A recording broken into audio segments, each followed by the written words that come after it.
আলহামদুলিল্লাহ, আমি অনেক ভালো আপনাদের দোয়ায়। শুধু খারাপ লাগে যে এত বড় একটা আয়োজনে আপনারা সারাদিন ধরে ছিলেন। আমি জাতির জন্য আমার মনের কথাগুলো স্বাভাবিকভাবে তুলে ধরতে পারিনি, এটা আল্লাহর ইচ্ছা।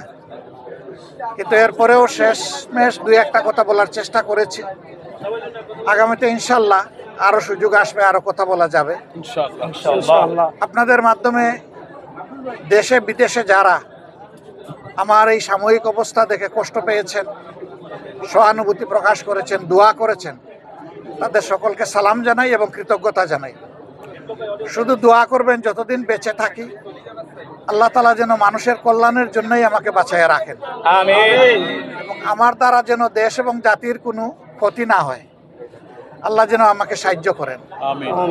আর এই দেশটা আমাদের সবার রে ভাই, আমরা সবাই মিলে গড়বো ইনশাআল্লাহ। ইনশাআল্লাহ। আমরা ন্যায় এবং সত্যের পক্ষে থাকব। অন্যায় অসত্য যেখানে সেখানে আমরা দেয়াল তুলে দেব।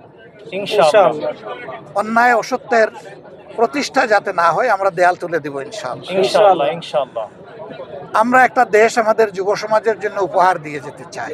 ইনশাআল্লাহ। যেই যুব সমাজ বুক পেতে আমাদেরকে মুক্তি এনে দিয়েছে, তাদের প্রতি আমাদের দায় আছে, আমাদের দায়িত্ব আছে। তাদের যে আকাঙ্ক্ষা, এটা অস্বাভাবিক কিছু না। আল্লাহ তাআলা সম্প্রতিও কিছু দেশ আমাকে ঘোরার তৌফিক দিয়েছে। সেই দেশের ভিশনারি এবং দেশপ্রেমিক নেতৃত্বের কারণে মাত্র 3 দশকের ভিতরে এক একটা দেশ কোথায় চলে গেছে বদলে। আমরা পারবো ইনশাআল্লাহ। ইনশাআল্লাহ।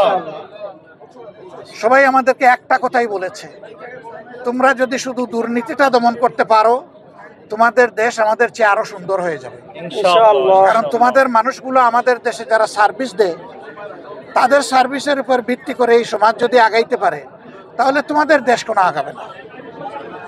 আমরা এই জন্যে আজকে বলেছি, কতটুকু বুঝাইতে পেরেছি আমি জানি না, কতটুকু স্পষ্ট হয়েছে আমি জানি না, যে ফেসিবাদ বিদায় নিয়েছে একটা লড়াইয়ের মধ্যে, আর একটা লড়াইয়ের মাধ্যমে ইনশাল্লাহ দুর্নীতিকে এই দেশ থেকে বিদায় করতে হবে। ইনশাআল্লাহ।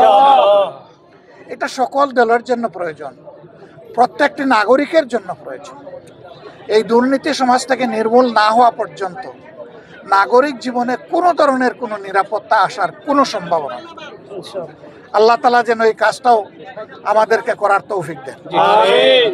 আর আমার জীবন নিয়ে আমি খুব বেশি উচ্চাভিলাষ তো নাই, আমি কোনো আশাও পোষণ করি না, কিন্তু আল্লাহর কাছে একটা জিনিস চাই, যে জাতির প্রয়োজনে আমি এর জন্য শহীদ হতে পারি। আপনারা সবাই দোয়া রাখবেন। আসসালামু আলাইকুম। আমাদের চিফ অ্যাডভাইজার ওনার খোঁজ খবর নিচ্ছেন। আমি ওনার হয়ে কয়েকবার ওনাকে ফোনও দিয়েছিলাম। ওনার সেক্রেটারি ধরেছিলেন, ডক্টর আবদুল্লাহ মোহাম্মদ তাহের ভাই ধরেছিলেন। আমরা আশা করছি উনি আবার সুস্থ হয়ে খুব দ্রুত 1-2 দিনের মধ্যে আবার আমাদের মধ্যে ফিরে আসবেন। বাংলাদেশের এই এখন আপনারা জানেন সামনে আমাদের ইলেকশন। আমরা চাই বাংলাদেশের সমস্ত পলিটিক্যাল পার্টি, সব লিডারই সুস্থ থাকুন, ভালো থাকুন, দেশকে গড়ার কাজে সবাই একসাথে কন্ট্রিবিউট করুন।